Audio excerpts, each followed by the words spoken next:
Assalamualaikum warahmatullahi wabarakatuh.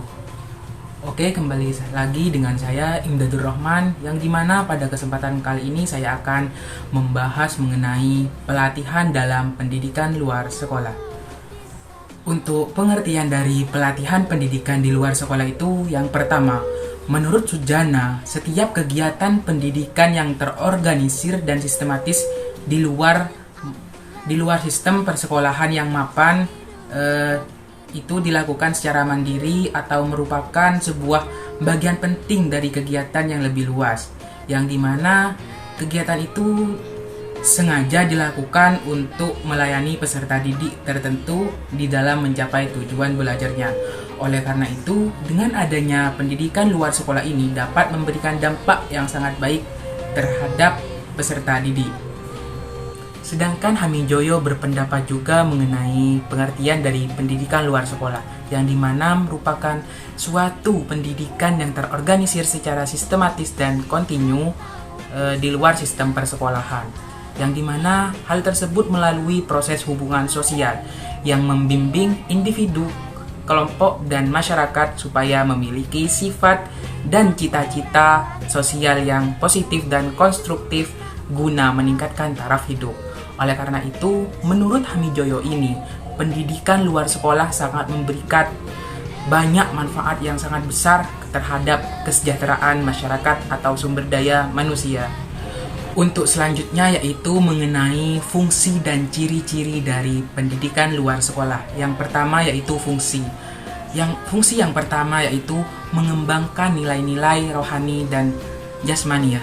Yang kedua, mengembangkan cipta, rasa, dan karsa. Yang ketiga yaitu mengembangkan kerjasama dan partisipasi aktif.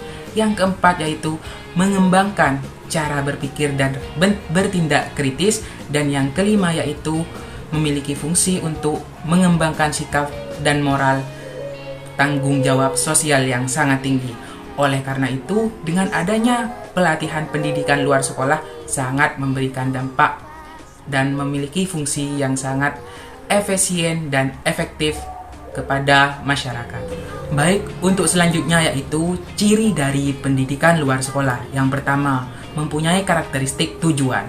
Maksudnya yaitu memenuhi kebutuhan belajar tertentu dan juga menerapkan hasil belajar dalam kehidupan dan memberikan keterampilan.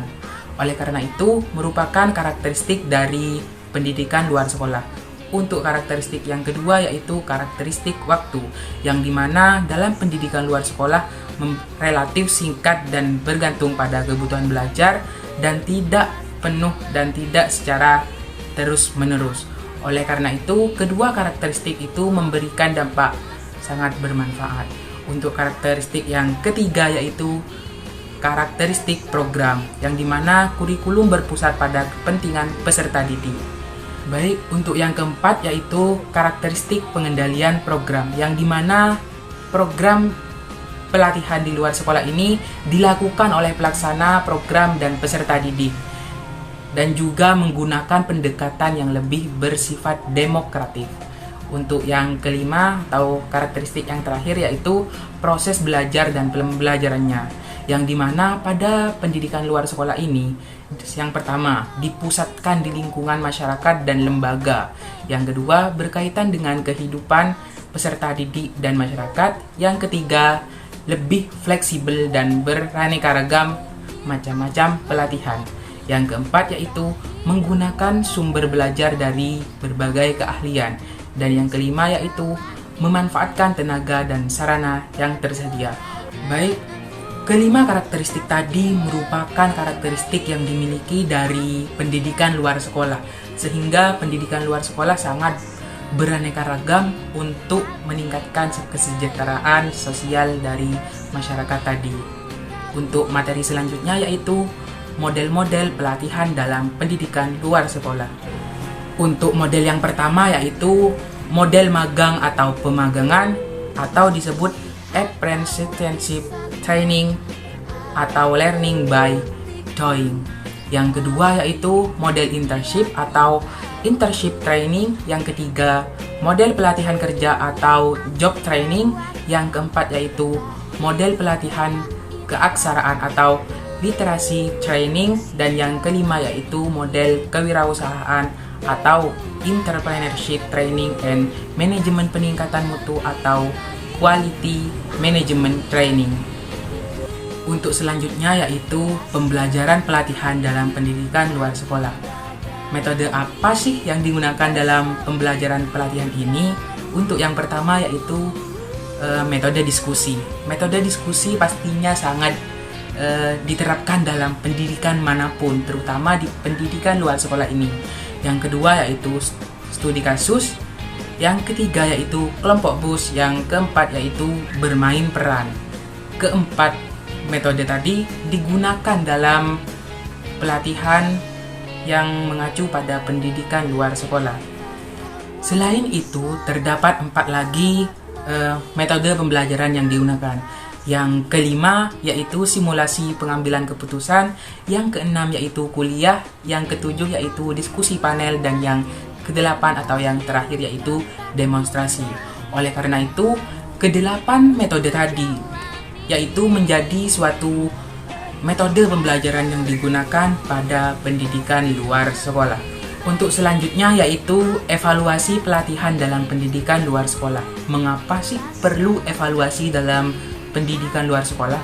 Yaitu karena evaluasi bertujuan sebagai penilaian pada aspek pengetahuan, sikap, dan keterampilan yang dimana guna untuk memperbaiki suatu permasalahan yang dihadapi. Adapun tujuan aspek pengetahuan yaitu yang pertama, mengetahui penguasaan para peserta tentang pengenalan fakta-fakta. Yang kedua, yaitu mengetahui konsep-konsep tingkat pemahaman para peserta pelatihan mengenai konsep-konsep dalam materi pelatihan. Yang ketiga, yaitu untuk mengetahui kemampuan peserta dalam mengkaji atau menganalisa suatu masalah dan upaya pemecahannya. Dan yang keempat yaitu untuk mengetahui kemampuan peserta mengenai penerapan prinsip-prinsip dalam materi pelatihan tersebut. Dan yang kelima yaitu untuk mengetahui kemampuan peserta dan menilai kegiatan dan produk yang dihasilkan oleh peserta tersebut. Selain tujuan penilaian terhadap aspek pengetahuan, di sini terdapat tujuan penilaian aspek sikap atau yang disebut sebagai afektif, yang dimana tujuan yang pertama untuk mengetahui perubahan sikap peserta, misalnya pada kedisiplinan atau terencananya suatu program, kejujuran, dan tanggung jawab terhadap hasil pekerjaan tersebut. Yang kedua yaitu untuk mengetahui perubahan cara berpikir peserta, misalnya cara berpikir yang produktif, kreatif, dan inovatif, serta berwawasan jauh ke depannya. Untuk tujuan yang ketiga yaitu untuk mengetahui tingkat keuletan peserta dalam bekerja, tangguh, teguh pendirian, dan tidak cepat menyerah. Oleh karena itu, perlu adanya suatu tujuan tersebut untuk meningkatkan dan mengetahui sejauh mana siswa atau seseorang atau peserta ketika sudah melakukan pelatihan pendidikan di luar sekolah. Dan untuk yang keempat yaitu untuk mengetahui keterampilan apa saja sih yang dimiliki oleh peserta. Dan yang kelima untuk mengetahui cara bekerja peserta dalam melakukan suatu pekerjaan. Dan yang terakhir yaitu untuk mengetahui kecepatan dan ketepatan dalam melakukan suatu pekerjaan. Nah, itu merupakan suatu tujuan dari adanya pelatihan pendidikan luar sekolah. Baik, itu saja penjelasan materi yang saya sampaikan pada kesempatan kali ini. Kurang lebihnya mohon maaf. Wassalamualaikum warahmatullahi wabarakatuh. See you on video next time.